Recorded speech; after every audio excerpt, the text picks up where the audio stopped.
Hello everyone, how are we doing today? Welcome to this week's F1 Clash video. My name is Jay, captain of the Alpha Tauri in the F1 Clash Community Championship 2023, and this week we will be celebrating a Challenger Division win, as well as looking at the Community Championship standings, which on the next scene after this I have made a really nice simple looking graphic which should be a little bit easier for you lot to sort of track how each team has done each week in this championship. As well as that, we will be going through all the rewards for the Team Series event, all the rewards for the promotion, and lastly but not leastly, we look forward even to the Dutch Grand Prix event coming up this weekend. If you haven't already, make sure you hit that thumbs up, subscribe to the channel, check out the links underneath, especially Twitch for live streams, Discord, especially if you are in Team Alpha Tauri, or never joined too many Discords. Enough of me waffling on, let's get on and see. Let's go into a bit more detail about the standings that you see on the right hand side. Now, that looks a little bit easier to understand, doesn't it? An absolutely fantastic job to everyone at Alpha Tauri. We seriously, every week you exceed my expectations by a couple of acres, because we have this week got the most amount of points that we've ever had so far. We have extended our gap between us and 4th place Mercedes by another couple of points, bringing it to 10. And if we can keep this consistency up, I know Mercedes are pushing hard. They themselves have managed to get themselves up to the highest points they've ever had as well. So I feel, although Alfa Romeo and Alpine are probably going to be grabbing the headlines with their shift in the balance, with Alpine for the first time this season getting 25 points, 3rd place is going to get pretty close. If we keep improving and Mercedes keeps improving, then we could be looking at the two major battles to get you lot into the podium and getting some of you lot a little bit of that prize.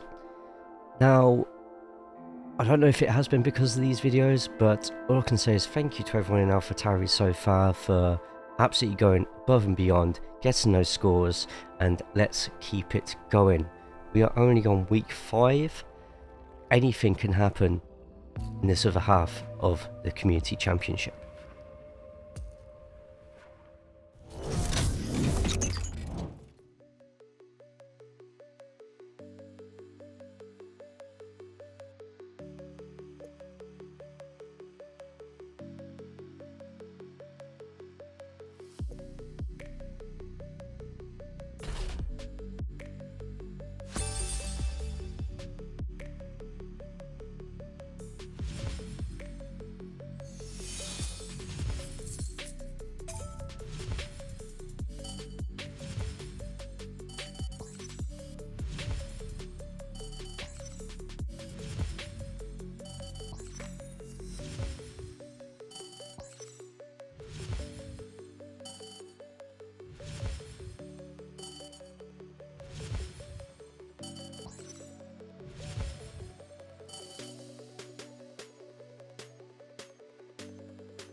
Not gonna lie, I wasn't streaming on Sunday, But after I'd done my 8th race, I thought we were going to drop out of that top 10. We made a couple of key mistakes in certain tracks, but luckily through my team, 70% win rate, we were able to find where I was making those mistakes and learn on them for future weekends.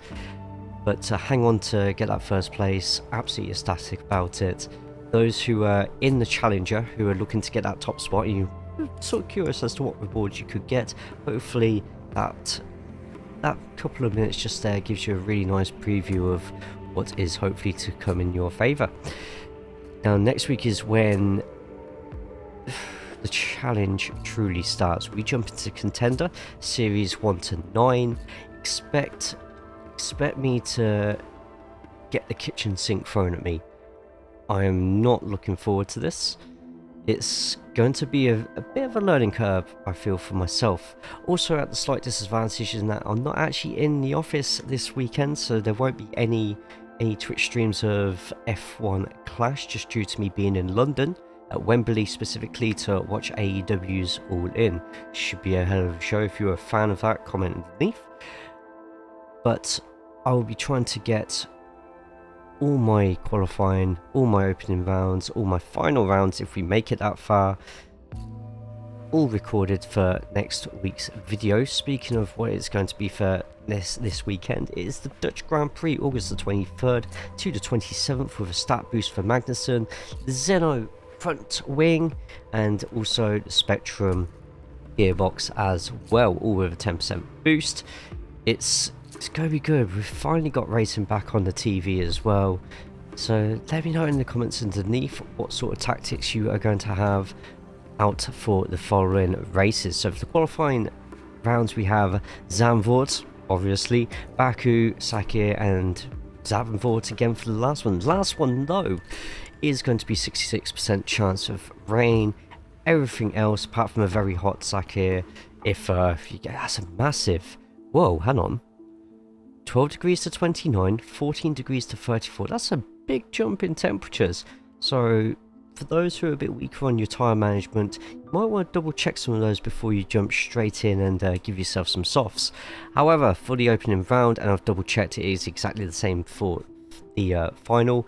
It is 30% chance of rain at Zandvoort, Barcelona completely dry, Singapore completely dry, Spielberg completely dry, Silverstone 25% chance of rain, with a 20 on Miami. Round 6, round 7 takes us down to Australia for Melbourne, 50% chance of rain, and last but not leastly, Zandvoort again, completely bone dry race, very low temperatures, and actually a pretty depending on if you get rain or not from rounds 5 to 7, pretty simple set of Grand Prix for everyone this week. So we'll see where we get. Like I said, I'm fully expecting myself to get an absolute kick in Contender. I don't have much in the way of Series 8 or Series 9 gear, so it would definitely be a bit of a wake-up call. That should be it for today's video. Thank you so much for watching. If you haven't already, make sure you hit that thumbs up. The more thumbs ups on the videos, the more it gets spread out to everybody else. Don't forget to also subscribe, comment underneath all the questions I've been asking today, as well as your strats, and a few links underneath, such as the Twitch, Discord, etc, etc. I'll leave you to carry on with the rest of your day. I think there's some sprints going on at the moment, so good luck with those, grabbing your crates throughout this early part of the week. Thank you so much for watching. Take care of yourselves, but most importantly, please, please, please, please make sure that you take care of each other.